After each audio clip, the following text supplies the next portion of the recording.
Warning. The following podcast is utter nonsense and may cause agoraphobia, kleptomania, insomnia, and oppositional defiance disorder. We are required by law to provide you with this disclaimer for hazardous materials. And welcome back to Hazardous Materials, where we do it like you do it. I'm Gideon Gonzalez, and with me as always, Jason Johnson. And celebrating the release of my personal most anticipated comic book movie of the year, James Gunn's The Suicide Squad. Very important, the there. I wanted to cover my personal top 5 favorite deaths from throughout the franchise, because I am a huge Suicide Squad guy. Specifically the John Ostrander and Kim Yale run from Yes. the 80s and early 90s. I think is one of the single best American superhero comic books ever produced. Which is really strange. You're a huge Suicide Squad fan, and I'm a fan of the pseudo spin-off of it. Yeah. The Was spiritual Gail Simone's successor, Secret Six. which during Blackest Night had Its own crossover Suicide Squad. where they revived Suicide Squad for one issue. Yes. I mean, And that's actually how I found out that they were even slightly connected. yeah, because Deadshot. Yep. He was John Ostrander really crafted Deadshot into the cool character he is today. Probably, because I think before that he was just kind of a one-note assassin type. Yeah, he was in the 40s or 50s when he first showed up in Batman. He was just like a kind of a dandy gentleman duelist. Yeah. And then when he was reintroduced by Marshall Rogers and Steve Englehart in the 70s, when he got the cool point of Suicide Squad was it was post-crisis. They had all of these villains that they were like, we don't really know if this can fit into a post-Batman Year One DC universe. And John Ostrander was like, well, can I kill him? And they said, yeah. I did not know that. Yeah, that was the whole point of Suicide Squad. Was this DC cleaning house before Crisis? After Crisis. Oh, it was after Crisis. Yeah, this is a couple years after Crisis. And so that's why it's a lot of like Firestorm villains and low rent Flash guys and minor Batman villains. So most of these, I think 3 out of my 5 picks are from the Ostrander run, but I wanted to highlight my 2 favorites from the more modern runs, because I do think the franchise in comics has been pretty shaky since the end of the Ostrander stuff. Yes. I read the New 52 Suicide Squad. And starting with number 5, in the pages of New Suicide Squad Annual number 1, the death of Reverse Flash Daniel West. And this is kind of one of those perfect deaths in that it was a book that no one was reading. Because at this point, this was a relaunch of Suicide Squad that had managed to burn what little goodwill was left over from the New 52 Suicide Squad, which had pretty well gutted. Now, Daniel West, this is the Reverse Flash that was red and black. Yes. Okay. Yeah. But here he's inexplicably red and yellow. Like, because you know how he had the red inner and like the black kind of carapace? Here it's a yellow inner with a red carapace. It makes no sense. There's no real explanation for why he looks like that now. Okay. But so New Suicide Squad had launched with Deathstroke and Joker's daughter on the team and was pretty universally panned. Its second arc, however, shuffled up the lineup to where it was Deadshot, Boomerang, Harley, standbys, with Reverse Flash, Black Manta, and Parasite. Okay. So they're a team of pretty heavy hitters. Yeah. And one of the problems I have with a lot of modern Suicide Squad is there's no real stakes because none of these big characters who are in movies and television shows get to die. Yeah, exactly. This one subverts that, though. It's the end of an arc, and the team is in a fictional country that they're trying to coup, as the Suicide Squad does. And as they're escaping, Black Manta's like, yeah, I left a bomb back there. It's going to blow up this whole city. And Danny's like, what? Like, we can't do that. And Harley and because Deadshot, that's Black Manta. everyone is like, I mean, what are we going to do? Like, it's no skin off our nose. And he's like, no, like, I didn't sign up for this shit. And so he leaps out of the car and like goes to get the bomb. And it's also like in a room full of kids just to add to the drama. But earlier in the issue, he had to recharge Parasite because Parasite had been starved for a few days in a prison camp. Okay. And so he gave him like a little Speed Force juice to get him up and going. So Danny West's powers aren't working fully. And he is got the bomb. He's running it out to the ocean. And as he throws it and turns around, his powers fizzle out for just a second enough to get caught in the bomb's wake. And I don't know. It's just really powerful because you see Danny. He was a character no one gave a shit about. No one liked Daniel West. I hated him. He was introduced in New 52 Flash, which was a book with gorgeous artwork but terrible plotting and stories. Yeah. And he was wildly unpopular. They wanted to get him off the board. This run was pretty wildly unpopular, but Sean Ryan and Phil Brinones really kind of swung for the fences with it and made it actually like emotionally affecting. And I think that's the best kind of Suicide Squad story. Is I see a lot of people always say, "Oh, well, there's no tension because like they're all gonna die." And it's like, well, that's the trick. Is they make you care about them. They lure you in. Exactly. They get you thinking like, oh, I don't care about, say, a character who I assume is going to die in the movie, Polka Dot Man. But then they get you. They get you that heart connection. I mean, even with the trailers, I'm already emotionally invested in Polka Dot Man. Me too. But Danny West, like in this one issue, they managed to completely turn me around on the character and then rip him away from me. And I think that's really a pretty because they gave him a heroic death. But I also want to point out the fact that I'm glad that they have not deviated too far in the characterization of Black Manta. Oh, yeah. Black Manta, and I wrote a piece about Black Manta back in 2017 for my comic books fact thing. And because I wanted to emphasize that of all the villains I had ever seen in both Marvel and DC, Black Manta was the most ruthless and evil villain I'd ever seen. There's a bit in this run where they reveal he has a filter on his lenses that lets him see people as Aquaman so he can kill them. It's a great bit. That is so genius. It's like, man, these people are getting too close to me. Much better. But yeah. God, Black Manta is a true piece of shit. Delightful. And he does all of his villainy on dry land in this story. It was hilarious. So yeah, a new Suicide Squad annual #1, really good. It's technically the end of an arc, but I think it functions as a really good self-contained character piece for Daniel West. My #4. This one is incredibly iconic. It was put in the movie. I am referring to the demise of Slipknot, the man who can climb anything, in the pages of Suicide Squad #9 by John Ostrander and Luke McDonnell. Well, let me ask you a question before you get into that. Mm-hmm. Does he die in the exact same way? Yes. So, Slipknot, Firestorm's greatest foe. A man with a rope that you cannot transmute into other matter. Because Firestorm's villains suck. Oh, I'm 90% sure John Ostrander was on Firestorm purely to make fodder for Suicide Squad because so many Firestorm villains show up in the squad. Man, and in the movie, they made you extra hate Slipknot. Oh, yeah. Because the first thing they mentioned, oh, yeah, he has a propensity for beating women. Yeah. And the first thing he does when he gets out of that squad car, punches a woman. He punches the female cop in the face. He's a monster. So it's like, okay, well, he's dead. So in the comic, it's a Millennium tie-in. So there's the Manhunters, and they're out supposed to find some Manhunter base. But the important part is that while the adults are talking, while Bronze Tiger and Rick Flag are like they're strategizing, Captain Boomerang goes up to Slipknot's like, "Hey, I think these whole like exploding wristbands thing, I think it's all a con. Like they're just trying to keep us in line. Tell you what, first sign of trouble, I'm out of here." And so later on, when the Manhunters do attack, Slipknot's like, "I gotta get out of here," and he starts booking it. And then it starts beeping. He's like, "You can't trick me, Amanda Waller." And then next panel, bah!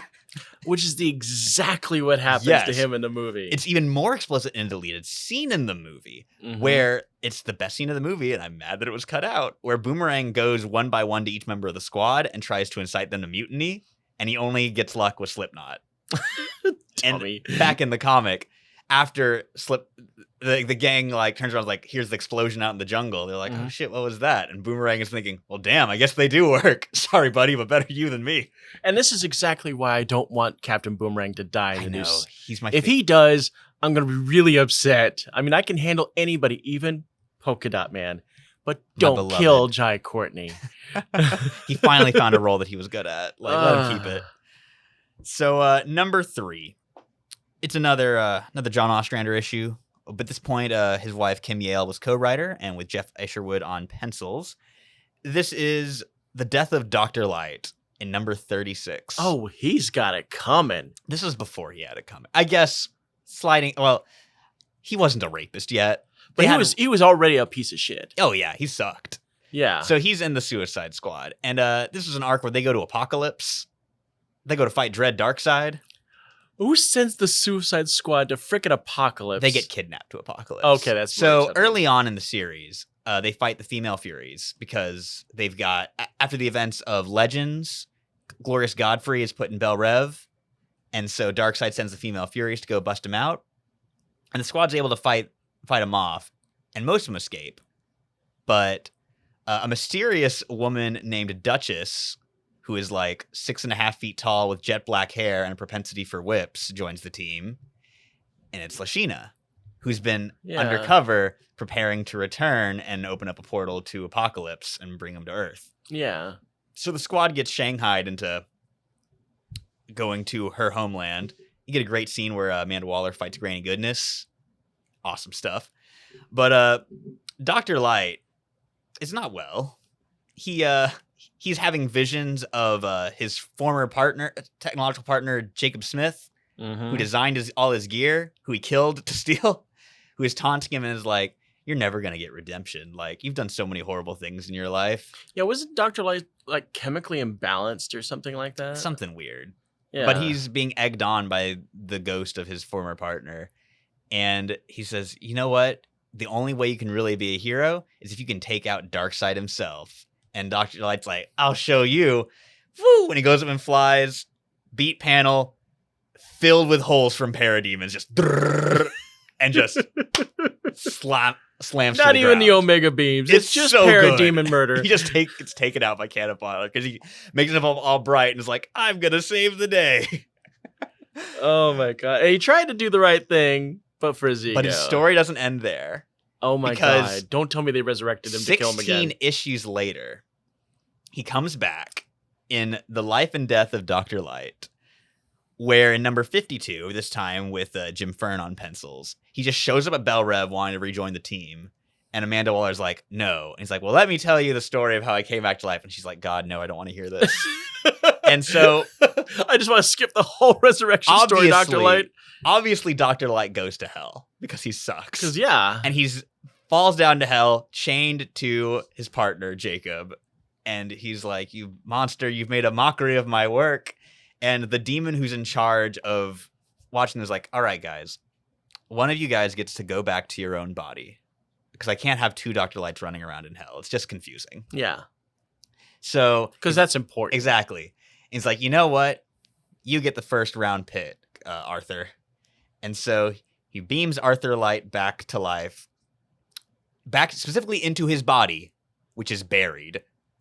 And he suffocates within a page and is back in hell. So what you're trying to tell to me is that Dr. Light came back because hell has SAG limits? Yes. And so the issue is him porting the two Dr. Lights back and forth and messing with them in varying ways until eventually being like, all right, Arthur, you're stuck back on Earth. You have to live with yourself until next time. And he finishes the story to Waller, and Waller's like, get out of my office. I don't want to see you ever again. It's like, you want to do good, go join the Justice League. He's like, oh, but they all hate me. Hey. It's a great couple issues, which become even more delightful. One of the few things that Identity Crisis improved was making it more fun to see Dr. Light die. Twice. Exactly. 3 times. Multiple times, actually. Multiple I think he times. dies like a total of 5 times. God. It rules. And number 2 is a pretty recent one. I wish we could actually see the pages that you're displaying here because I really want to see this. Our audience will. Yeah. So I had a lot of problems with Suicide Squad Volume 4, which was the Rebirth run. I loved Rob Williams' work on Judge Dredd, but it's pretty clear that over those 50 issues, he was shackled by 2 major things. 1, he had to use the cast from the movie, and 2, he couldn't kill any of them. Yeah, and Deadshot was now some young pretty boy. Yeah, so, I mean, that was already an issue with the New 52 stuff. I hated that. Yeah, he gets his mustache back around this time, so should. It's something. But yeah, so you've got Boomer, Deadshot, Katana, Harley, Enchantress, and Killer Croc. And then you would get like a rotating one other person be like, wonder who's gonna die this mission. Not these guys. So, but 2 issues of this run are not by Rob Williams. They're by Simon Spurrier with art by Fernando Pasirin. And it is called The Chosen Juan. And it introduces the character Juan Soria, who on this homage to the classic Suicide Squad #1 cover of these 8 people are going to serve their country, and one of them won't come back. Juan is facing the camera and going, "It's me, isn't it?" So Juan is introduced as part of a new program of Task Force X, where they have a bunch of cannon fodder, minor, like upper misdemeanor, lower felony supervillains. They're guys with like crappy powers. Like Juan's power is that he has nanomachines in his right hand that let him undo a lock. Like he can undo any lock. Oh, and so he broke into something, got caught, and got transferred to Bel Rev before he even tried to break out, because they're like, "Oh, this guy can break out of anything. Get rid of him." He's like, "No, I'm not going to try." No, please don't stick me there. So he gets drafted into a team of like 50 minor metahumans, all wearing red shirts, because of course. And it's an incredibly good meta commentary on the problems with that series, which is that Juan is pretty low on the bench. Like he's not getting called in. So he sees Task Force X teams come and go. And he notices like these 7 don't die. Everyone else who goes with them dies. He's like, and I figured out pretty quickly in this mixed up world of heroes and villains is that the A-listers, the ones who like are nationally known, they're safe. Like the more well known you are, the safer you are. Like guys like me, we're cannon fodder. We're red shirts. Yeah. And so he gets thrown into an alien invasion that's happening at a theme park. And he's part of the first wave. They throw them in to run in and get eaten by aliens while Harley, Boomer, and Deadshot are just like quipping and killing aliens. And he's like having a panic attack and freaking out. Eventually, he gets to use his hand to open a door, and they're like, "Yeah!" And then it immediately gets bitten off by an alien. Of course it does. And that's just the end of issue 1. Issue 2, he comes across Killer Croc eating some of his fallen teammates, some of the red shirts. Just I keep forgetting that Killer Croc is a cannibal. And Juan is the last surviving red shirt. He's like he's with the rest of the team, just kind of like limping around without his powered hand. Gets in another fight in which he loses his other hand. He gets bitten and starts like infection spreading, and Katana just lops it off. Oh. He's like, "Oh my god, thank you." Oh no. Yeah, no powers. And so eventually, the team decides, all right, the big queen's in there. Throw in the rookie as bait. So they throw him in. He thinks this is it. A little tube comes out of the queen mother alien and plugs into his forehead. Mm-hmm. And then she shrinks down tiny. He's like, "Oh," steps on her, kills her. And this is when it's revealed by Amanda Waller that this entire exercise was just a way to get him there.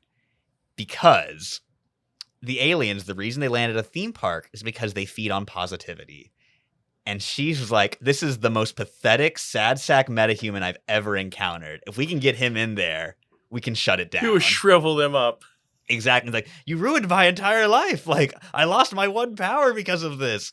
And she's like, "It's okay. It was like, there's going to be great rewards in this for you. We've got you a nice new room just right down the hall." And the guards open the door for him, shove him in. It's Killer Croc's cell, who is already halfway through eating a body. Just, it's 2 perfect issues of what I want from a Suicide Squad story. It's mean, it's grim, it's hysterical. Like, it's wonderful. The Chosen It kind of One reminds me of the fear demon in Buffy. Did you see that one? Haven't gotten to that one yet. Okay. I won't elaborate then. But yeah, if I don't recommend Suicide Squad Volume 4, the Rebirth run, but I do recommend those 2 issues. They're on DC Universe, or you can probably find them at your local comic store pretty easy. Yeah. And that's going to bring us to number 1, which is from pretty late in the game, number 58 out of 66 of the Ostrander run. This is a War of the Gods crossover, so there's some magic involved. Okay. And this is the death of the writer in his third appearance. The writer. Indeed. The writer is a character introduced in Grant Morrison's Animal Man. When Animal Man meets his creator. Is this when we find out about the red? No, this is before that. Okay. This is the final 2 issues of Grant Morrison's run, where Animal Man finds out who's been making his life hell, and it's Grant Morrison. And they have an existential conversation about life. And John Ostrander was like, hey, Grant Morrison's a character in the DC universe. Can I put him in Suicide Squad? And the editorials were like, yeah, I guess. Grant's not going to use them. Yeah. And I don't know if they have beef. I've never heard either of their, like, an interview. I would about imagine that they don't. I think for this seems something like seems that. pretty funny and lighthearted. Yeah. So the writer is reimagined as, I mean, it's still skinny, white skin, 80s black hair Grant Morrison, but now they have a typewriter like strapped to their chest that they run around with. And I've always figured Grant Morrison kind of looked like the guy from Transmetropolitan. yeah, Grant did lose their hair pretty early on in life, but at this point they still had a full head of hair. Oh, okay. So they look more like Morpheus than they do Lex Luthor. Ah, I see. So, and the writer's explaining, yeah, like I accidentally wrote myself into a story and I've been trapped here ever since. And his power is he has low-level reality manipulation. Of course. So anything he writes down on the typewriter comes true. Mm-hmm. So they put him in the field. They put the whole team in the field to fight some werewolves. And the writer's sitting down in a tree typing. The werewolf narrowly dodges the writer. Black Adam blasts a werewolf into smithereens. And as he's going, they go, oh no, writer's block. And then God. get jumped by 4 werewolves. It is... Oh, it's hysterical. It's such a it's such a weird out of left field choice, but it perfectly matches the madcap tone of Suicide Squad. It makes me actually want to go read it. You should, because there's 66 issues and someone dies like at least every other issue. Like, I'm barely scratching the surface. This is just my favorites. These might not even necessarily be the best deaths in Suicide Squad. Yeah. And there's some great, some incredibly dense plotting, years thought out storylines. That's where Oracle's introduced. Because Kim Yale asked John Ostrander, she was like, hey, what's Batgirl up to these days? And he's like, well, Killing Joke put her in a wheelchair and just kind of left her off to the side. And she's like, oh, that's too bad. What if we did something with her? And so they've made lemonade out of lemons, and we got an awesome character. And a lot of characters in Suicide Squad kind of like disseminated throughout the rest of DC. Like Nightshade went to join Shadow Pact. Yeah, that is say. You've got Nightshade going out into more of the magic stuff. And oh man, Nightshade's arcs in Suicide Squad are great. They tie her into Enchantress in really cool ways. Deadshot obviously became a huge fan favorite after that series. Enchantress also was in Shadow Pact. Yeah, that is say. Folks got good taste because they want to continue those John Ostrander plots. Oh yeah, if you're collecting on the Suicide Squad, go check out Shadow Pact. Real short run, excellent issues. And Poison Ivy probably gets her the most like focus she had as a character at that point in this run. Like she had one of the first times they ever really focused on her. Exactly, yeah. She was like a one-off, like, oh, like I smooch men and poison them and mind control them. But that's it. They start developing her a bit more in this series. Count Vertigo became one of my favorites throughout it. Well, he was on for a long time too. Yeah, and he's really cool. They get into his psychology in really interesting ways, and like the inbreeding that a lot of royal families have, and how it's like messing with him. Oh, it's great stuff. Count Vertigo was in the Suicide Squad raid on Arkham Asylum. That was actually really good. Oh. I think he was also in Young Justice. Yes, and he was really cool there. Yeah, he had a good voice. Guy who can make people dizzy. But he had a cool looking costume. And he can fly. Yeah, I mean, that's pretty cool. Green Arrow's greatest foe. Probably shouldn't have made a target your logo, though. Probably Concentric circles. Avoid them in superhero costumes. Which perfect for the Suicide Squad, though. Yeah, I was actually going to talk about the fact that Onomatopoeia also had concentric circles on his outfit. He also fought an archer. Exactly. Yeah, a bummer. So that's our favorite deaths of the Suicide Squad. Well, they're my favorite Well, deaths. yours, because I've never read a single Suicide Squad But they issue. might be yours too. So you should read John Ostrander's Suicide Squad. It's all in print and trade. It's all on DC Universe. It's all maybe available at your local comic book store. Who knows? You might luck out and grab all the singles. Yeah, we're talking like some mid '80s stuff, so you're probably gonna have to dig on some boxes for this They're stuff. great stories, though. Or I go can't the recommend trades. them. I mean, there's got to be some trades out There there. are, that are yeah, up to date. the entire run is collected in 8 trades. While you're at it, get Secret Six. It's also on trade. Also a very good spiritual successor. And while you're at it, follow us on our socials. Subscribe to us. Give us a like. What are your favorite deaths of the Suicide Squad? Oh God, yeah. Start listing those. I would love to see some lists. Exactly. Let's get some bullet points done. Yeah, I want to see some dead people. And much like The Sixth Sense, we'll see dead people next week.